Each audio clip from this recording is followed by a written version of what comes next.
Well, for me, awakening, as it's called, is actually deprogramming, because what we are is consciousness. We are programmed throughout our lives to self-identify with labels. I am this race, I am this sexuality, I am this religion, whatever. They're all labels.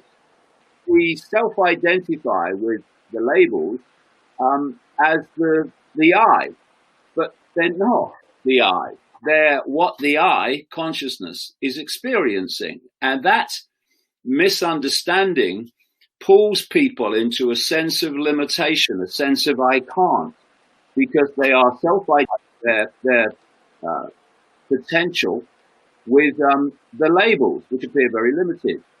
The other thing about labels is that they can be played off against each other to divide and rule the population, which is essential if a few are going to control the many.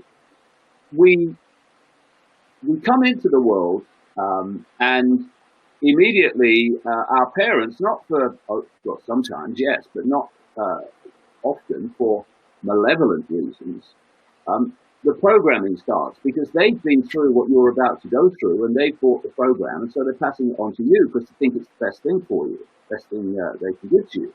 So the programming, the perception programming starts sort of immediately. Within, 3 or 4 years, you are sitting at a desk and an authority figure is setting the stage, is telling you when you can go to the toilet, when you can eat, when you can talk, when you can go home, when you have to be there. They're telling you what to believe about everything in all the different subjects.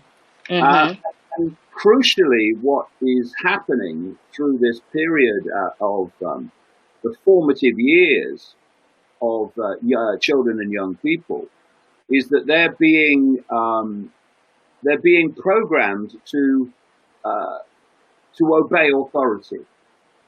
There are carrots and there are sticks, there are rewards and there are consequences for doing what authority tells you and believing what authority tells you, challenging it, questioning it.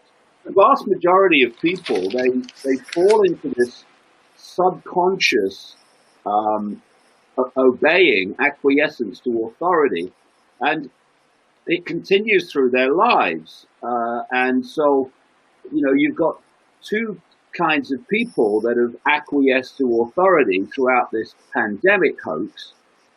One group of people are doing what the authorities tell them, wear a mask, because they just obey authority. They do what authority tells them. That's action response.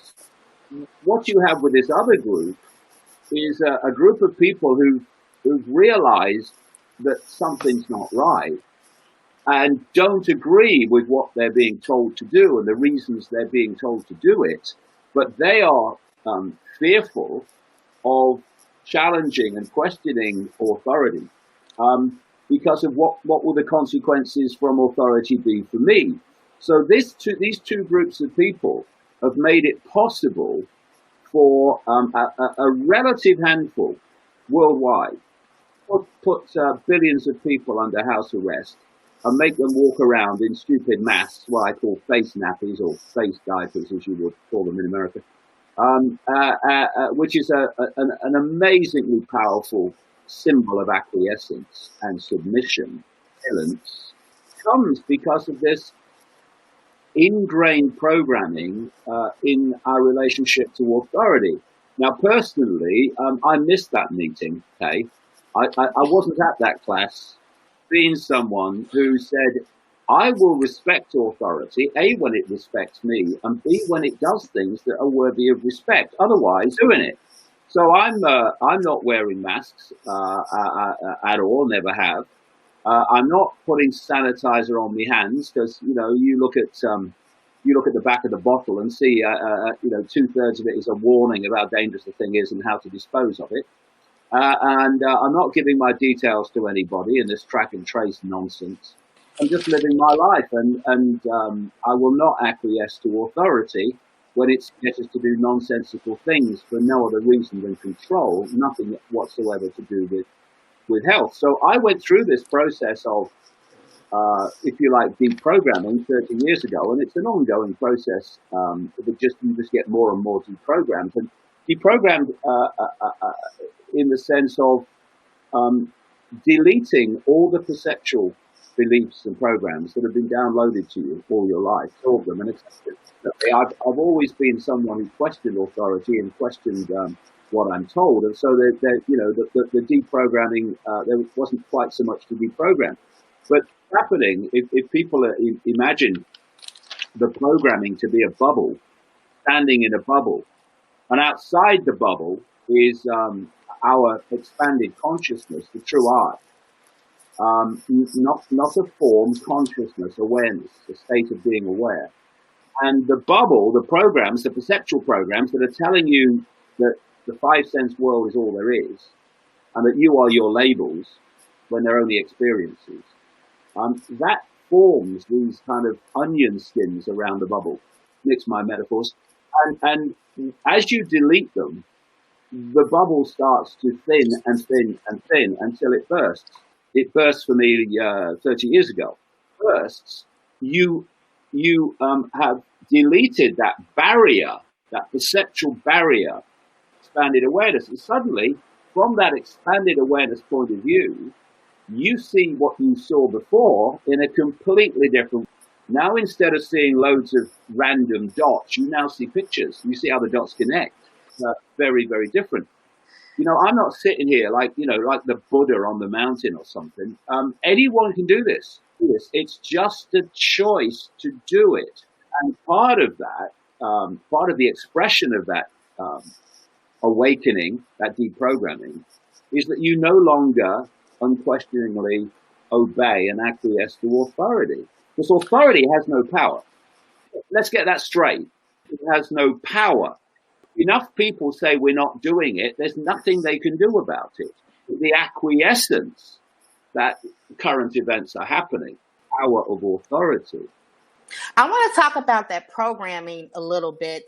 I grew up in the Chicago public school system. Even though I went to a magnet school, it was still part of the Chicago public school system. And everything was always programmed. We had to raise our hand to ask to go to the restroom, raise our hand to ask to get some water. When we walked down the aisle or walked in the hallway, it was girls on this side, boys on this side. One straight line here, we eat at this particular time in the line, and a couple of my friends have been to the Cook County Jail here in the city of Chicago. And when they came back and we talked about their experiences, what I understood and what I realized was that the same programming that they gave us in grammar school was the same exact programming that they give the inmates in the Cook County Jail. Up to and including, and it really hit me when my children began to go to school.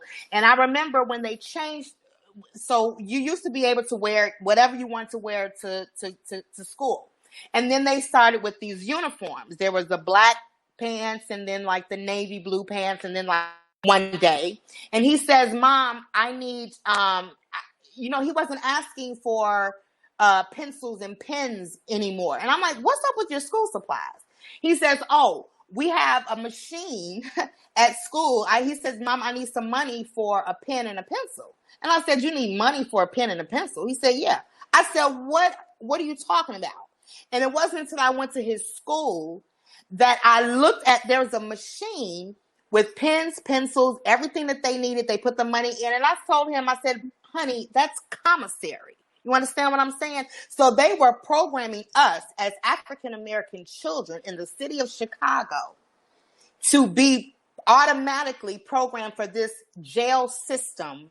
In other words, what I'm saying is the same system that is the jail system is the same system as the school system in the city of Chicago. And it's ridiculous. Well, exactly, because what I was saying a few minutes ago is that, the school system is not about education. It's about It's about perception perception. programming. So it is a form of prison, is that you can go home at the end of the day. But then again, But there are some prisoners that, you know what I'm saying, they come, there are some day prisoners. They can come and they leave and go home, you know, and come yeah, back the next day. It's ridiculous. yeah, but also, you know, you've got this abomination called homework, in which the kids don't even have freedom from the school system when they Yeah. get home. And it's all to do with programming. So if you look at what's happening now, this whole process of social distancing and wearing masks, and masks, by the way, are not only appalling for your health because you're breathing in your own carbon dioxide and not breathing in enough oxygen. You're wearing a mask where the holes are so big compared with viral particles. Even if you believe the virus exists, I don't for a second, and the answer why that is, staggering as it will be to many on first hearing. But the holes in the masks are so much bigger than viral particles. It's like trying to stop a golf ball with a road tunnel. With health, except to damage your health, it's to do with subjugation, people apart. It's destroying individuality and the sense of individuality. I mean, I was on a radio show the other day, and I just pondered on how many people have walked past people they know, them With in the masks, mask on. That yeah, happened to me last week. It and was a not girl that recognizing I grew up it. with my whole life. We're in a store and she has on a mask and I walked past it and I just felt something familiar about her. She's looking at me. I'm looking at her. And she's like, Kay, and I said her name, and it's like we don't even know each other. And what it is it's human behavior modification. That's it. It's exactly what it is. When I said this on this radio show, the host had exactly the same reaction as you. He said that happened to you today. So how often is this happening worldwide? So that's what that's about. And what they want to do, and what they're now saying is going to happen, is they're going to have children.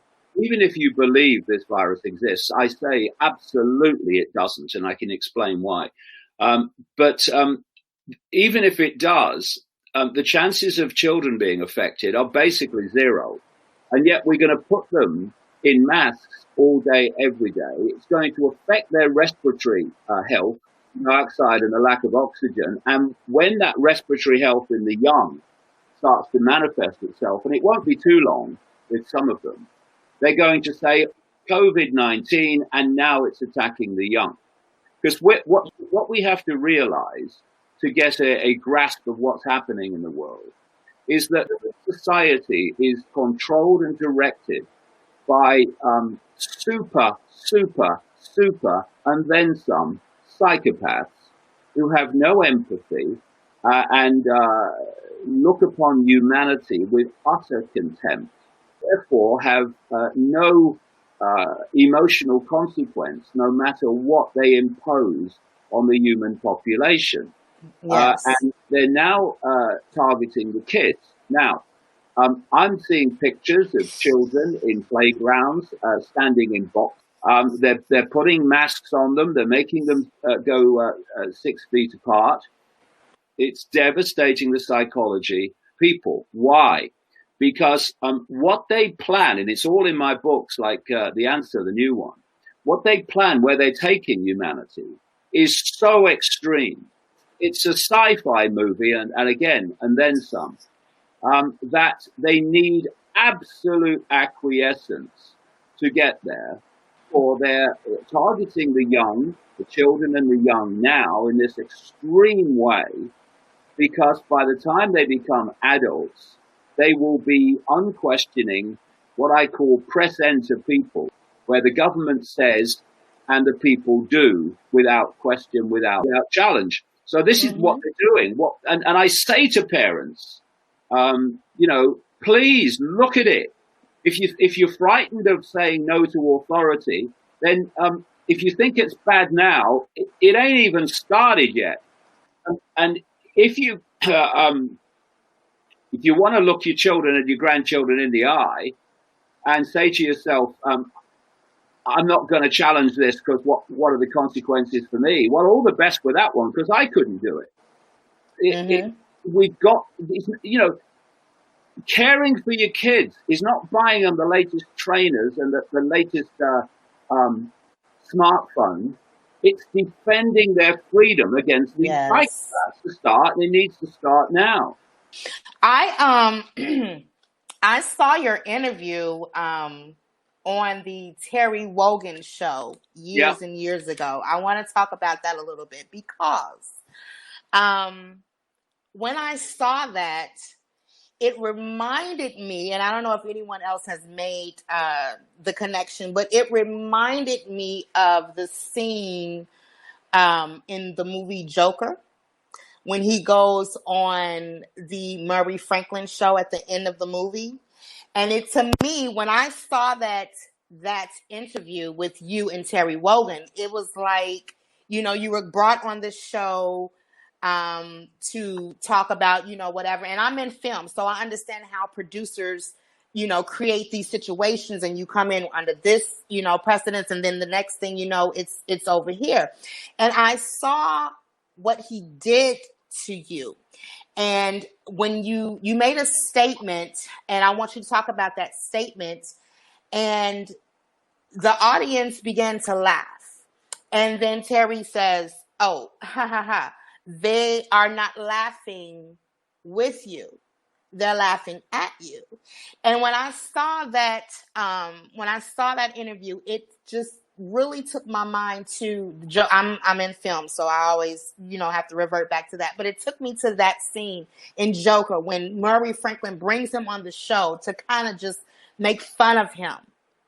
And it just I looked at your face though, and I saw all of whatever was inside of you just drain out of you, as though like, what the hey. Can we talk about that just a little bit? Well, the line about they're not laughing with you, they're laughing at you was not a spontaneous line. He'd used that before when he had a psychic guy on the show a few weeks earlier. But Terry Wogan was not the brightest man ever to walk the earth. When I'm talking about far out things, I mean, I left him at the starting line. Really, he never really made a step in that direction. But it also gave me, it was very important to me, it set me free. What did you say? What I want you to tell the audience, I know what you said, but I want you to tell the audience what was said in that interview for him to say, to make that statement. It's a long time ago, 30 years ago. But what I was just going to say is that it was very important in my awakening. I have this phrase, life gives you your greatest gifts, brilliantly disguised as your worst nightmare. And what happened following that show is that I couldn't walk down any street in Britain without being laughed at.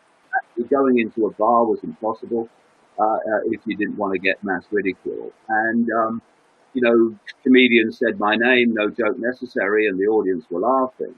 So when you go through that almost historic level of ridicule and abuse, one of two things happens.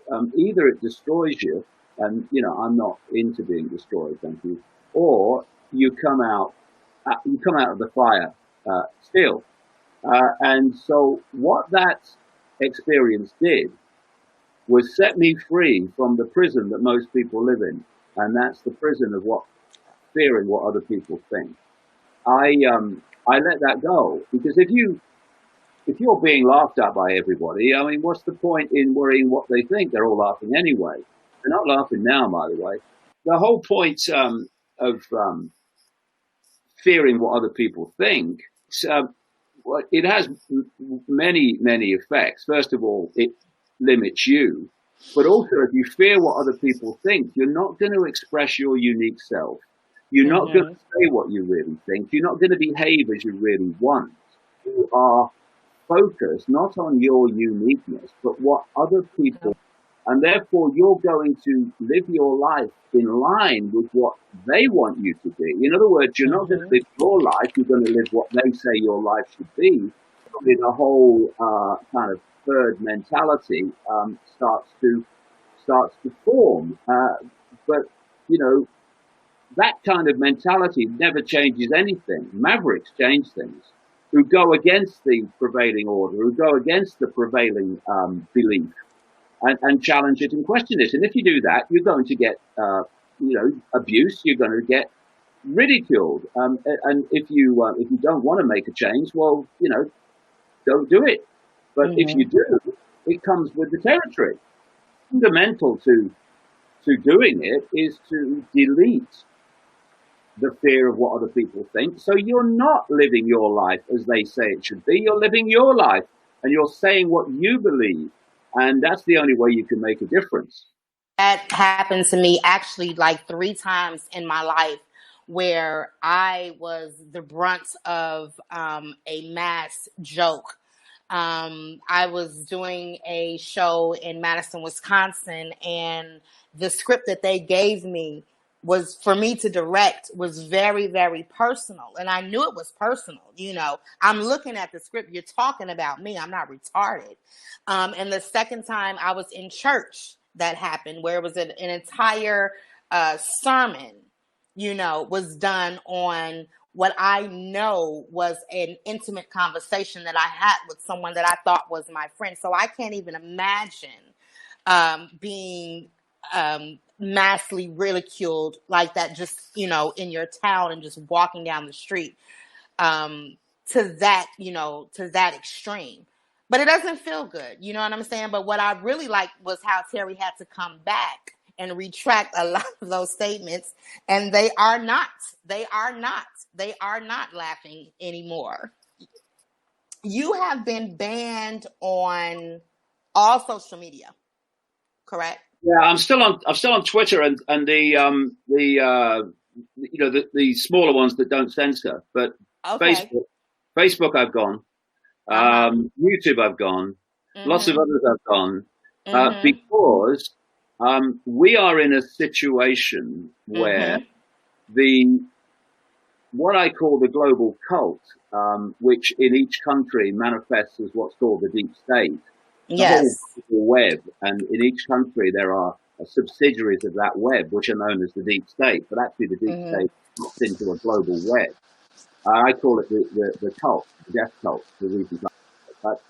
But when that the cult, through its various expressions, is telling a story about a global pandemic that is absolutely ridiculous, it's got more holes than the bloody masks have got, then the only way to defend the ridiculous is to delete and censor over of the ridiculous. And that's one reason we've gone into this immensely extreme form of censorship, where even professional doctors who even mildly question the official story, they get deleted from YouTube, which is run by a facilitator of fascism, and another facilitator of fascism called Mark Zuckerberg, who runs Facebook. These people are not in charge of those organizations, by the way. They are front people for this cult. It's the cult that's driving the policy. They just carry it out. I did an interview in which I committed the cardinal sin in current events. I said there is no virus. Right. And I explain why there's no virus and how they pulled it off. I explain it in detail in my book, The Answer, just about coming out. Immediately I said, there's no virus. That's when because that's what they don't want people to know.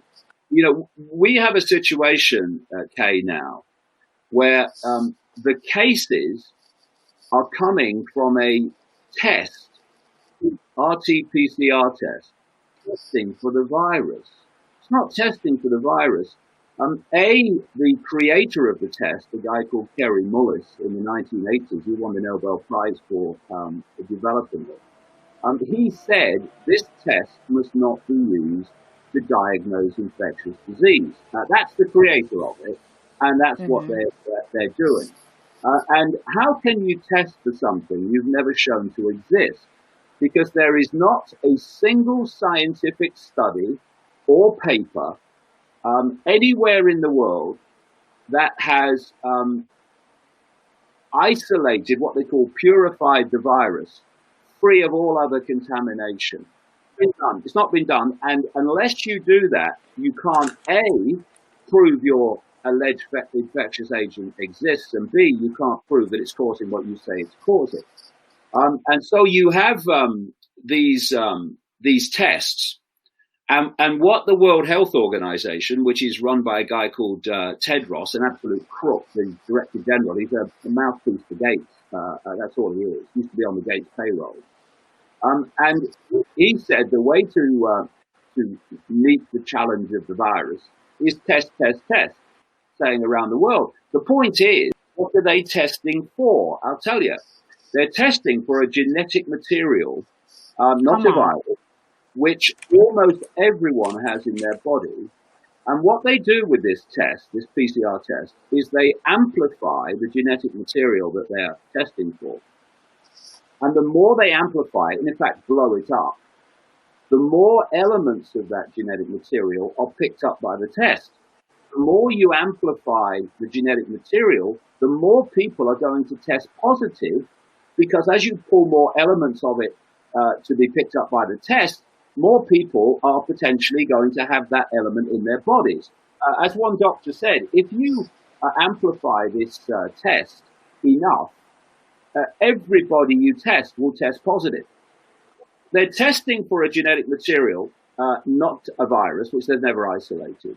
And when you test positive for this genetic material, not the virus, they say that's a case of SARS-CoV-2, and it goes on the numbers. And so you're now having cities and areas re-locked down, not least in Britain, not because people are dying, but because people are having a more testing positive.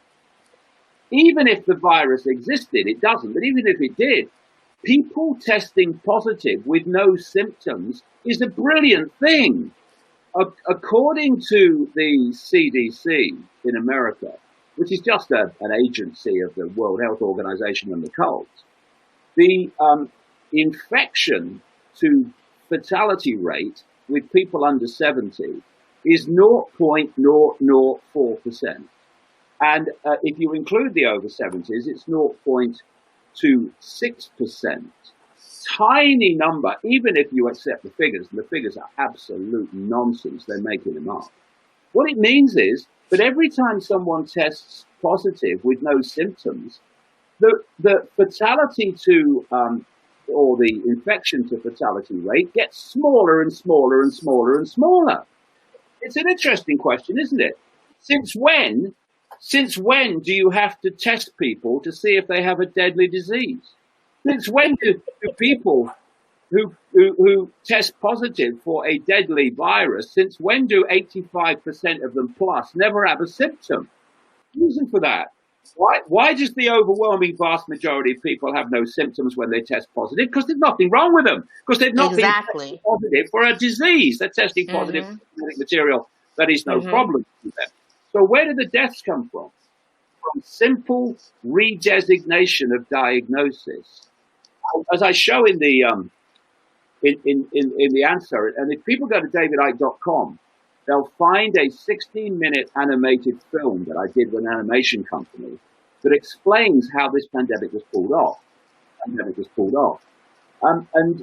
What they did is they started off in China when they said this virus is the cause of an illness.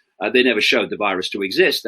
Not from China to this present day has it ever been shown to exist in the normal practice of doing that. So they said it's got flu-like symptoms. I mean, flu-like symptoms in Wuhan, one of the most toxic air atmospheres in the world. It's awash with respiratory disease.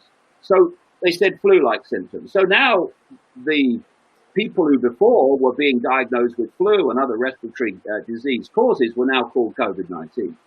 And then they introduced this test, which is not testing for a virus, it's testing for a genetic material. And anyone who tested positive suddenly was, you could have any disease.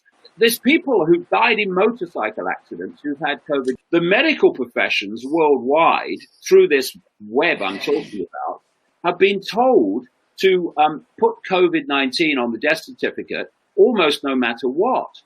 I quote in the answer a British doctor in the British National Health Service who says that he knows that other doctors have been putting COVID-19 on the death certificate for all causes of death since early March. It's been happening in America. In America, the authorities changed the rules so that you have a massive financial incentive if you're a hospital to diagnose COVID-19 and to put COVID-19 diagnosed patients on a ventilator.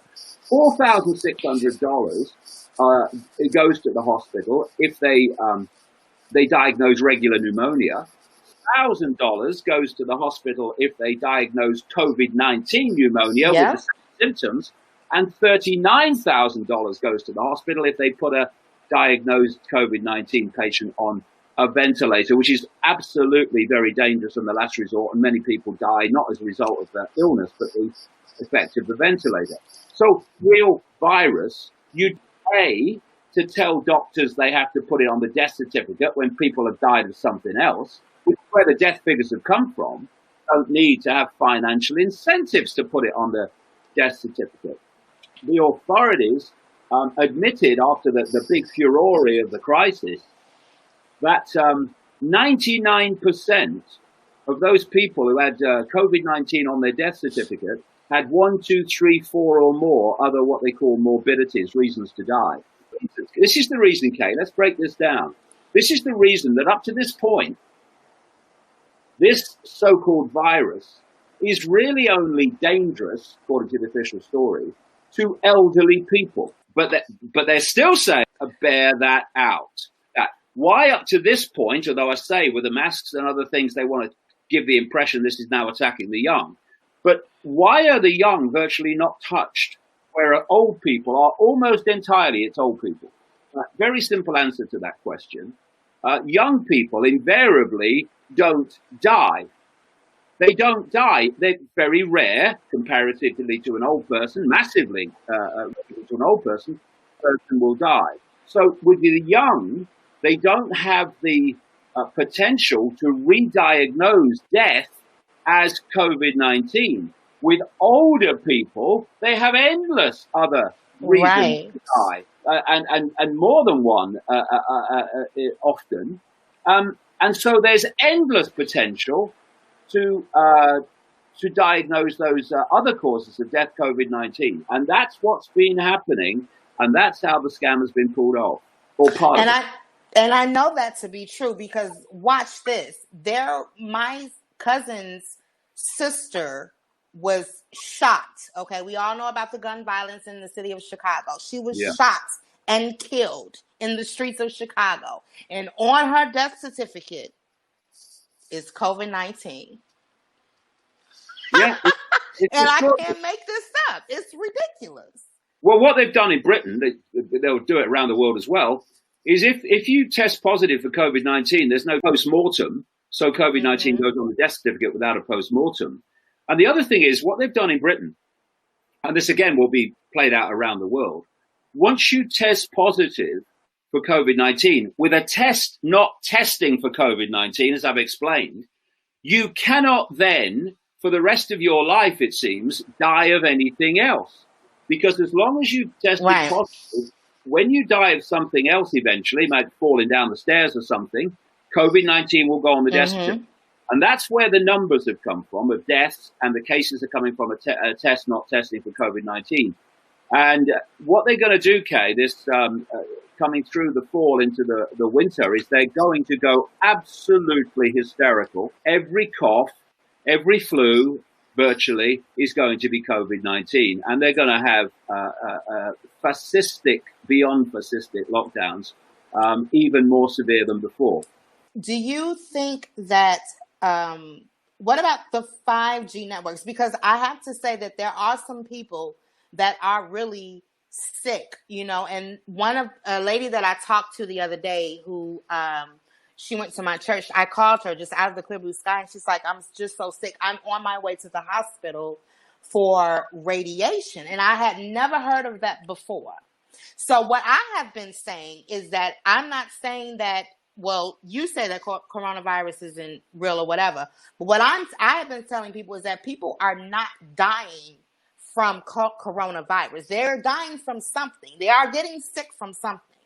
But I just wanted to kind of get your input on the 5G networks in addition to all of that stuff. Because what I've noticed, and when I looked in her neighborhood, on her block alone, on one block, there were at least, I think her numbers was, there were 15 5G towers on one block. Yeah. One block. Well, not in the area, right? On one block. Well, I can talk about that. I talk about that in the answer. There is a relatively small number of people, but they won't necessarily remain relatively small as this 5G network pans out. And not only that, Kay, 5G's impact at the moment is the least it will ever be, because of the. That doesn't mean it doesn't have a serious impact in the way you're talking. It can, and it does. What I'm saying is, putting it into perspective, what happens when you activate a phone, a device, is you make a frequency beam connection with the source. So whatever level of G that you're operating on, when you activate the phone and use it, you're creating a beam of that G frequency. Because 5G is just being rolled out, there are relatively few 5G devices being used compared with what there will be very quickly. And as those 5G devices increase and increase and increase, then that 5G frequency is going to be deluging everywhere. So the impact of 5G, although it is already significant, will get more and more and more significant the longer this goes on. And if we just talk about this, there was a video by a emergency doctor in New York some months ago now, quite early in this whole process. And it got taken down by the fascistic YouTube. But he was saying, look, he was in New York. There's something going on here, but it's not a virus. He said, caused by a virus. He says, that's not what we're seeing. He said, I'm looking at the lungs. These are of the patients that have a particularly severe illness. He says, I'm looking at the lungs of the patients, and he said, I've never seen anything like it. He said, all I can say is their lungs look like either they've been in an aircraft at 30,000 feet where the cabin depressurized, or they were plonked on top of Everest, basically without breathing equipment. That the lungs were showing the effects of a loss of oxygen supply. Now, within the 5G frequency range is 60 gigahertz. And it's well known that at 60 gigahertz, that frequency, 5G range, interacts with the oxygen molecule and stops the body and the bloodstream absorbing the same level of oxygen that it needs for optimum health. And that would explain why these more extreme cases of what are called COVID-19, it's not, have this effect in the lungs of oxygen deficit. Now, let's look at the masks. Look at the pattern. Depriving people of oxygen, which means there is a long list, not least respiratory, of health consequences for constantly being in oxygen deficit. Pounding out, I mean, imagine it, Kay.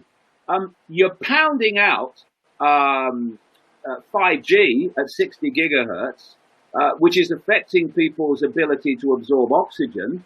And those people are wearing masks, which even further stop them absorbing oxygen. And here's something, you know, the deaths and the outbreaks of this so-called COVID-19, the a vast chunk of them, I mean, getting on for half in America are from two states and New Jersey, right next to each other.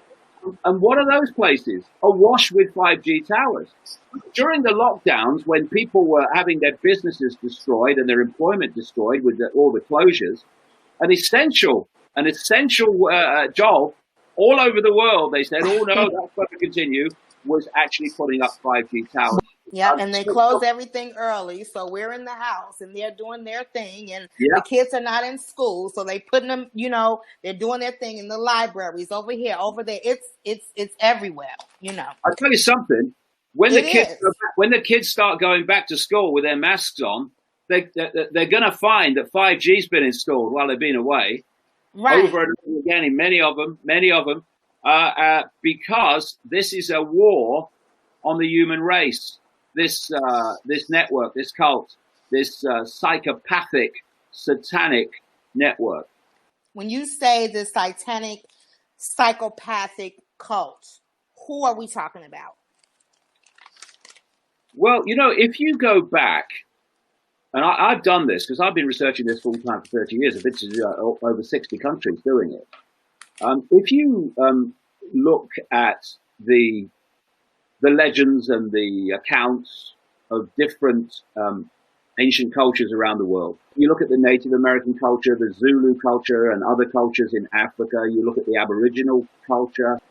There is a theme. There's a common theme in all of them. They use different names, and the anthropologists go along with the historians, and they say, oh yeah, these were talking about these gods, and these were talking about these gods, because they're given different names. But hold on, just take a breath. And look at how they're described, and look at how it's described in terms of what they're doing. And you find an amazing common theme between all these different legends and stories, which is of a non-human race operating outside the ridiculously narrow frequency band of human visual sight, which is ludicrously tiny. What we call the visual world is a tiny band of frequency. That's all it is. And that this non-human force has been manipulating human society.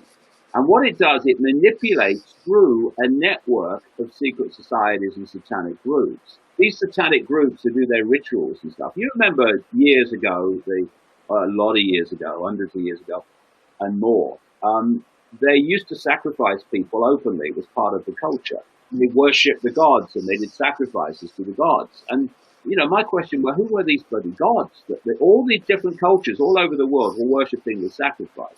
It was this force. The Gnostic belief system in Egypt, for instance, called this force archons, which is a Greek word meaning rulers. This was around 400 AD and before that the Gnostics were operating and talking about this force. But what they're describing is only what the Islamic culture calls the jinn, a non-human force manipulating human society. I was in a taxi in New York, coming from the airport a few years ago, and I'm chatting to the taxi driver. He's a Muslim. He said, "What do you do?" And I said, "I'm telling him what I do." And, "Oh yeah, what do you write about?" I said, "I write about this." And I talked about the archons, but we call them the jinn. It's the fact that actually the way the archons were described by the Gnostics were the same as the Islamic people describe the jinn. This is a common theme, and this network within human society, within this band of visual reality we call visible light, is representing this force. They now do it in secret because humanity has grown up enough to not accept it in the open as they did before. And so what you have is a global web, which I call the spider. At the center, I call the spider, the core. And it's a web of secret societies, semi-secret groups, which then goes into the world that we know, and government agencies and governments and corporations and banking systems. And you look at Silicon Valley and you look at the World Health Organization, and they all appear to be separate, but they're not. Controlled by this web. Current events, great example. The World Health Organization, which was set up by the Rockefellers, massive eugenicists, by the way, supported Hitler's eugenics program. The Rockefellers did that. The Rockefellers set up the World Health Organization. They also gave the land, by the way, on which the United Nations building stands in New York, which was worth phenomenal amounts of money. They were behind the creation of the UN as well, which is a mission at its core. They set up the World Health Organization, and now its biggest funder, after Trump pulled the funding, is Bill Gates, big Rockefeller-connected insider and a representative of the cult and a monumental psychopath. This guy, Tedros, the World Health Organization, had the pandemic, right? And he's been driving the response to it with the lockdowns and the testing and all that. And so that's the World Health. But then in Silicon Valley, you've got Facebook and YouTube and Google owns YouTube and all these, and they policy, which they've actually openly stated, that they will censor any postings that question the official story. These Silicon Valley corporations run by these psychopaths are owned by the same cult that owns the World Health Organization. Mm-hmm. So the World Health Organization dictates the global health policy and reaction to this, and the cult-owned Silicon Valley defends that narrative from being exposed, which is child's play to do, by the way. And they're also the fact checkers on all of their social media. Absolutely. The fact checkers are the fact checkers. Yeah, it's the fact checkers. And so when you go on Google, it's like, oh no, this is a lie. This is a lie. Like, blah, blah, blah, blah. And it's like, wow. I tell you the funniest thing. I tell you the funniest, most pathetic thing is when on YouTube you've got a video that is anyway questioning the official narrative of anything. Just below the video, YouTube put a link to the official story on Wikipedia organization in terms of facts and accuracy you'll ever come across. But that's what because anyone can edit Wikipedia.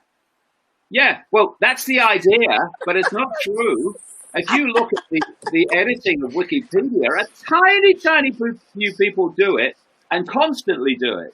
And so if you are someone well known who therefore goes on Wikipedia, like me, what they'll do is that they'll twist and edit it to put you in a bad light. So it's a waste of time if you want to know about someone to actually go on Wikipedia. But YouTube are putting the Wikipedia link. I was watching this. I'm not kidding you. I was watching this video with a Princeton professor who is an expert in carbon dioxide, quite an elderly man now, a long career, expert in carbon dioxide. He was pointing out that carbon dioxide does not warm the planet in the way that they're saying, and that quite right.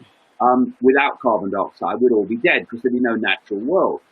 And underneath the video of this Princeton professor, an expert in carbon dioxide, was a YouTube link to Wikipedia to give you the official narrative, the ludicrous narrative of human-caused climate change. It's almost laughable. I mean, it's good you're laughing because it really is laughable. It is laughable. You know what?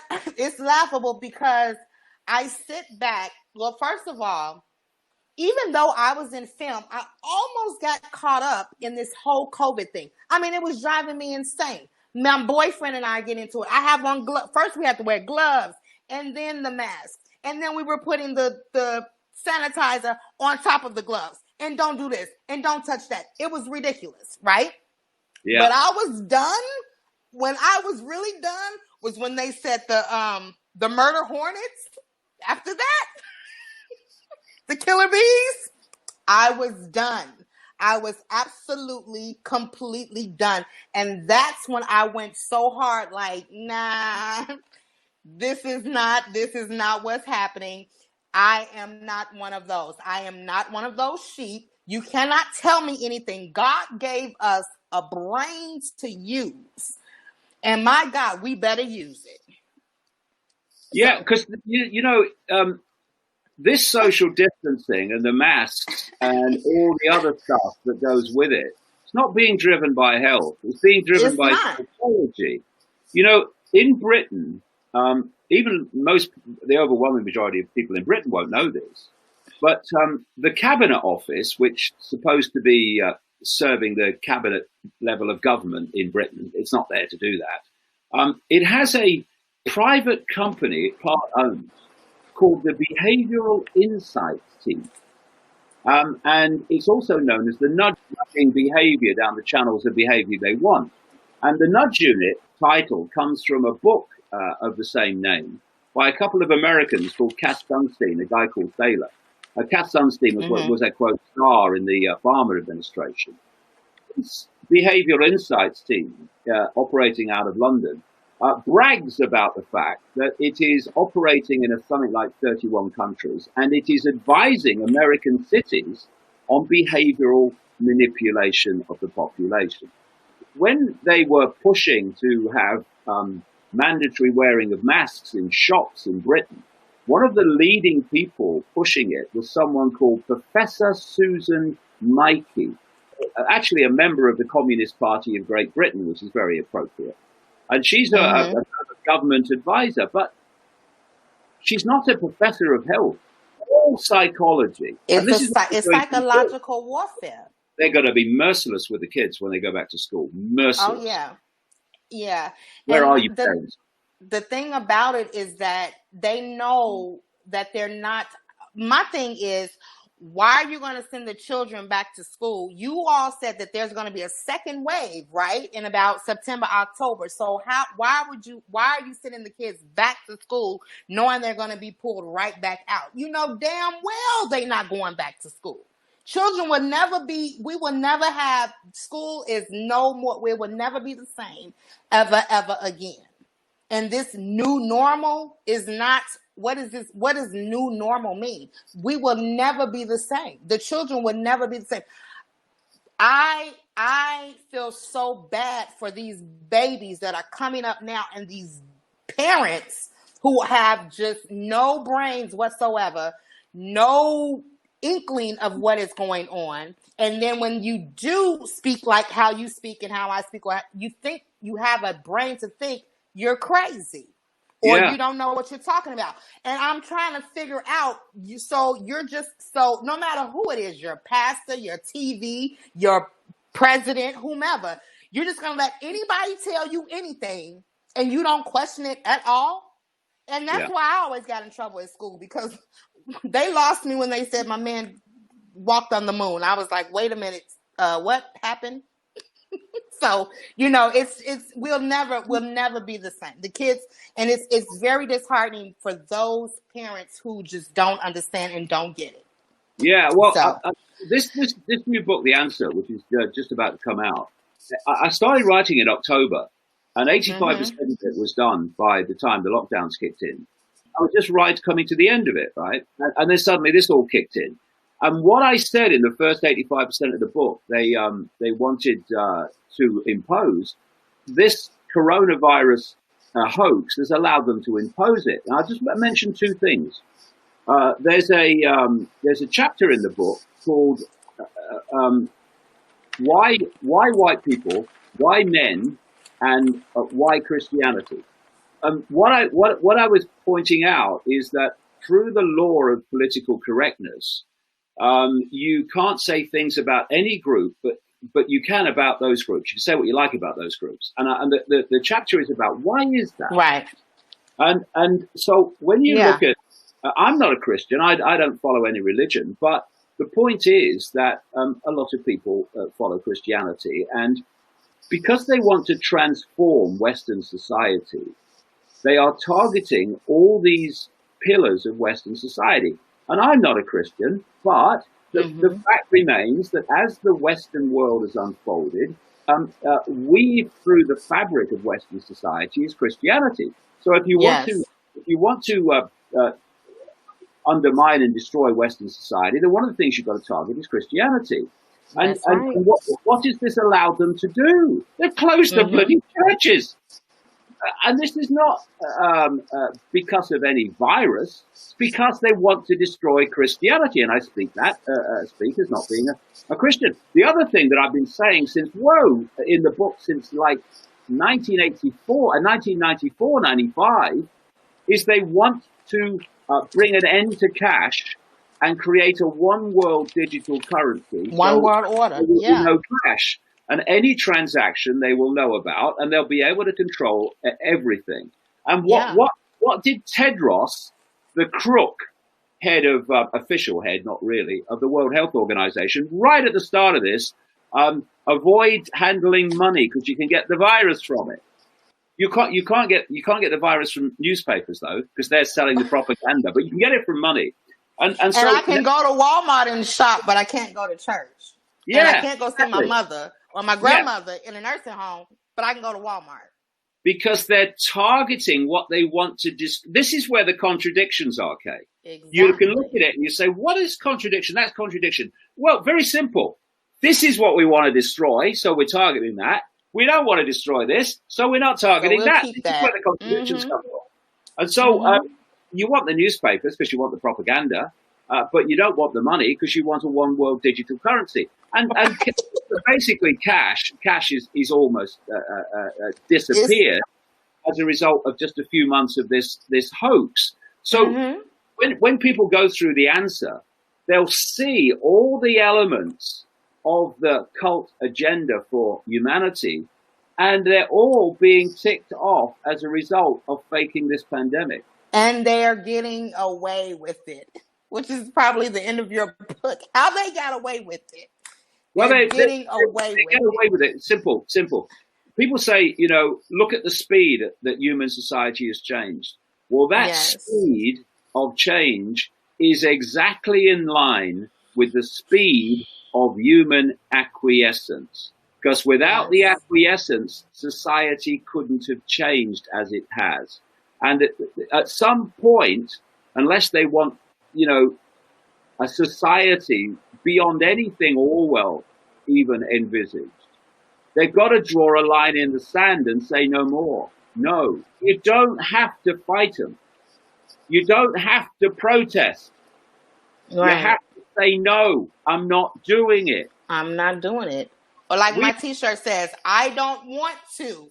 Yeah, well, I don't want to.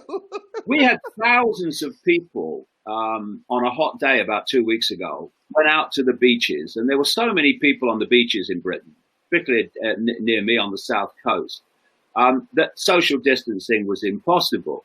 So the authorities declared a major incident because of the lack of social distancing on the beach. Well, they can call an emergency incident. They can call anyone they bloody like. But there's nothing they can do about it, nothing they could do about it, because thousands of people weren't cooperating. Immediately, authority has no power.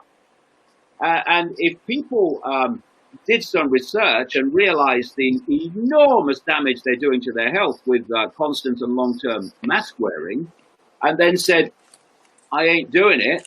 I'm not doing it. It's unenforceable if enough people do that. Because of this combination I talked about earlier, people who just do whatever authority says without question, and people that can see some of it but think, what are the consequences of me challenging authority? Because of those two perceptual groups, a tiny few people dictate. Look at it. Fauci, look at him. Total crook, owned by Gates. And what he says, this ridiculous man, this ridiculous, mendacious man, who you wouldn't trust to tell you the time in a room full of clocks, what he says is imposed on 325 million Americans. Yes. What? He cannot do that if those Americans won't have it. No. So I say to people, stop complaining about what you don't like and stop cooperating with it. DavidIcke.com, DavidIcke.com.